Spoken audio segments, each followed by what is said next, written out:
روپیے سے 1 درہم سے میں نے کلاڑا خریدا، یا رسول اللہ 1 درہم سے آپ میرے پاس 15 درہم ہو گئے ہیں۔ دیکھو مزدوری میں کتنی برکت ہے، محنت کی ہے۔ تو محنت مزدوری کرنا یہ اللہ کے نبیوں کی سنت ہے۔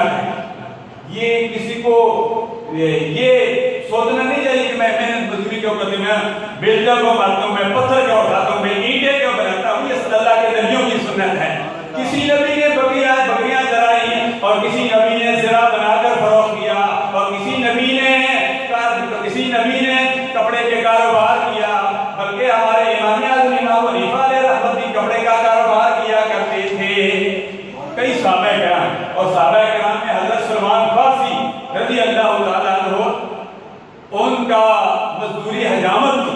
حجامت کا مطلب یہ نہیں ہے کہ دوسرے کی داڑیاں مڑنا شروع کر دو، داڑھی مڑنا یہ گناہ ہے۔ اگر یہ بات لوگوں کو ہو سکتا ہے میری بات اچھی نہ لگے، لیکن حق بات کہنی چاہیے۔ داڑھی کوشش کرو رمضان میں یہ نیت کرو کہ ہم نے اپنے چہرے کو داڑھی مبارک سے سجانا ہے۔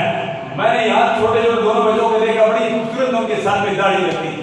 ایک یہ آفتاب ہے، وہ نظر نہیں آ رہا الحمدللہ، اور یہ نومی ہے محمد نعمان، یہ ابھی ان کی اس کو کہتے ہیں سچی داڑھی، یہ بڑا مزہ کرتی ہے۔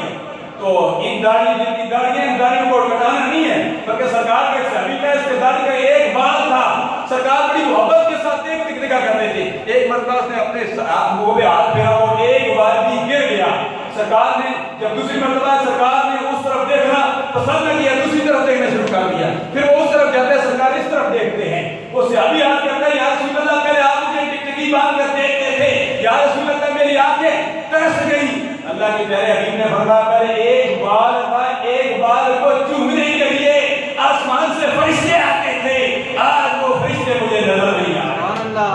داڑھی کی اتنی فضیلت ہے، اس لیے میں امید کروں گا کہ رمضان شریف میں جنہوں نے داڑیاں نہیں رکھی ہیں وہ داڑیاں رکھیں گے، اور جو داڑیاں کٹواتے ہیں وہ داڑیوں کو بڑھوائیں گے، کیونکہ سرکار نے فرمایا وافل یخیت وقص الشعر، فرمایا مونچھوں کو کٹاؤ اور داڑھی کو بڑھاؤ۔